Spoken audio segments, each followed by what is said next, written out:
একদম কম তেল মশলায় হালকা অথচ দারুণ মজার যদি কোনো রেসিপি বানিয়ে নিতে চান মাত্র 5 মিনিটে, তাহলে আজকের রেসিপিটা কিন্তু আপনার জন্য একেবারে পারফেক্ট।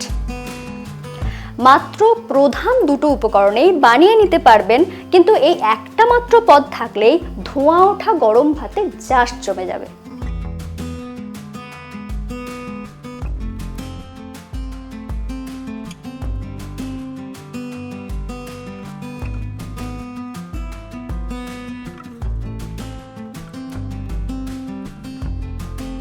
এই বড়িটাকে ভেঙে দেখাচ্ছি, দেখুন একদম তুলোর মতন নরম হয়েছে।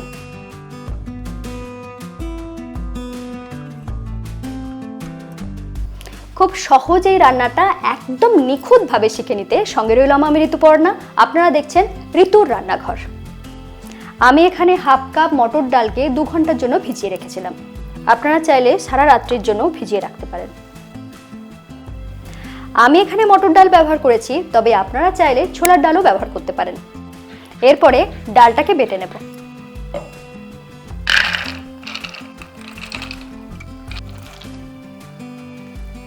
সাথে দিয়ে দিচ্ছি একটা কাঁচা লঙ্কা।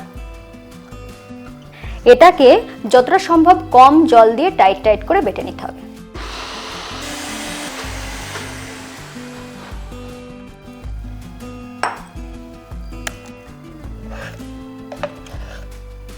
যদিও কম জল দিয়ে বেটেছি, কিন্তু ডালটা হতে হবে ঠিক এইরকম মোলায়েম। এখানে নিয়েছি 12 থেকে 15টার মতন চীনা বাদাম, আর নিচ্ছি 2 টেবিল চামচ সাদা তিল। এই দুটো জিনিসকে একসাথে বেটে নেব। দিচ্ছি বাদাম, দিচ্ছি সাদা তিল, সাথে দিয়ে দিচ্ছি একটা কাঁচা লঙ্কা। এরপরে সামান্য জল দিয়ে এটাকে বেটে নেব।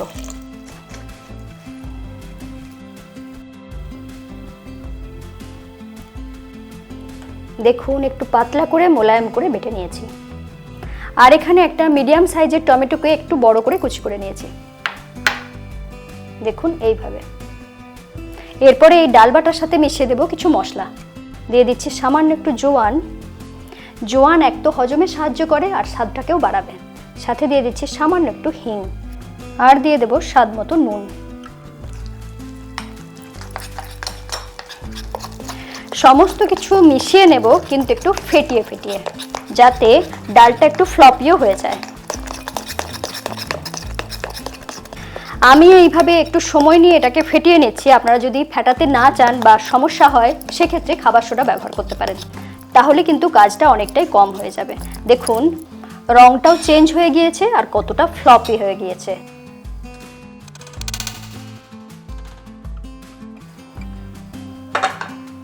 দিয়ে দিচ্ছি সামান্য একটু সর্ষের তেল, শুধুমাত্র তলাটা গ্রিজ হওয়ার মতন। এরপরে ডালটা নিয়ে নিলাম।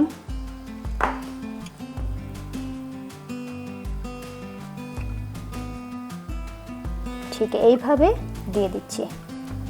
এইভাবে বড়ি দেওয়াটা একটু শিখে নিতে হয়, তার জন্য এইভাবে কম পরিমাণে ডালটা নিয়েছি। নেওয়ার পরে দেখুন বুড়ো আঙুলের মাঝখান দিয়ে এটাকে বার করছি, তাহলেই কিন্তু সুন্দরভাবে বড়ি তৈরি হয়ে যাবে।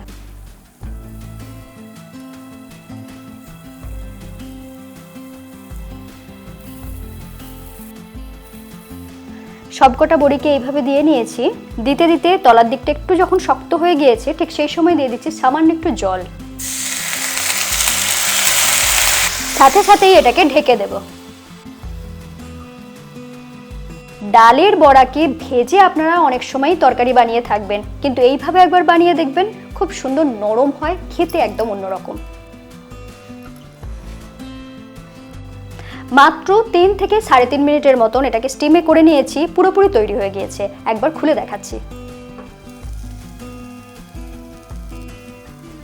দেখুন পুরোপুরি কালারটা চেঞ্জ হয়ে গিয়েছে, সিদ্ধ হয়ে গিয়েছে। এই পর্যন্ত করে নেওয়ার পরেও তরকারিটা রান্না করতে পারেন, কিংবা কেউ যদি চান এই সময় হালকা একটু ভেজেও নিতে পারেন। দেখুন বড়িগুলো সুন্দরভাবে তৈরি হয়ে গিয়েছে এবং নিজে থেকে উঠেও আসছে।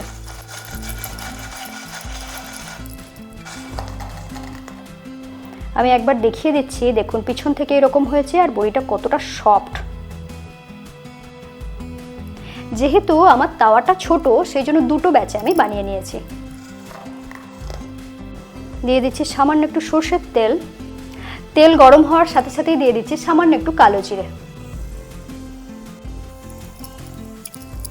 এই রান্নাটাকে আমি সম্পূর্ণ নিরামিষভাবে বানাচ্ছি বলে পেঁয়াজ দিচ্ছি না, শুধুমাত্র কালো জিরে দিলাম। আপনারা কিন্তু পেঁয়াজ কুচি এই সময় ব্যবহার করতে পারেন। সাথে দিয়ে দিচ্ছি বড় করে কুচি করে রাখা টমেটো। টমেটো কুচিটাকে আমি ভাজবো না, একটু নাড়াচাড়া করে নিয়েছি। এরপরে দিয়ে দেব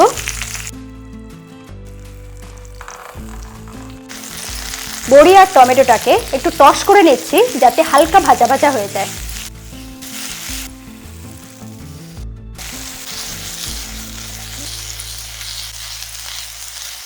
দু মিনিটের মতন ভেজে নিয়েছি, হালকা লালচে রং এসেছে। ঠিক সেই সময় দিয়ে দেব বেটে রাখা মশলা।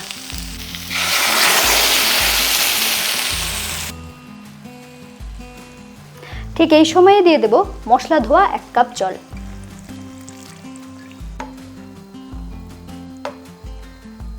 ঢাকা দেওয়ার আগে দিয়ে দিচ্ছি স্বাদ মতো নুন।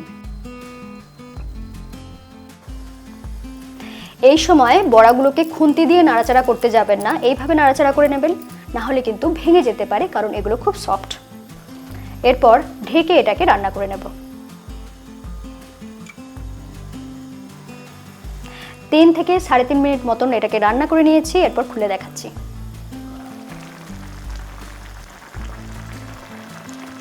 একদম শেষে দিয়ে দিচ্ছি কুচি করে রাখা কাঁচা লঙ্কা। একদম শেষে দিয়ে দিচ্ছি সামান্য একটু কাঁচা সরষের তেল, এতে কিন্তু টেস্টটা খুব ভালো হবে। এরপর ঢেকে দিচ্ছি আর গ্যাস অফ করে এটাকে কিছুক্ষণ স্ট্যান্ডিং টাইমে রাখার পরে গরম গরম সার্ভ করে দেব। কম তেল মশলায় এত সহজে এমন সুন্দর একটা রান্না তৈরি হয়ে গেল। আপনাদের কেমন লাগলো লিখে জানাতে ভুলবেন না।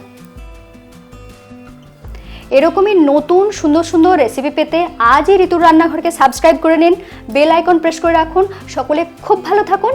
আজ তাহলে আসি, আবার দেখা হচ্ছে এরকমই নতুন রেসিপির সাথে। প্রথমেই এই বড়িটাকে ভেঙে দেখাচ্ছি, দেখুন একদম তুলোর মতন নরম হয়েছে।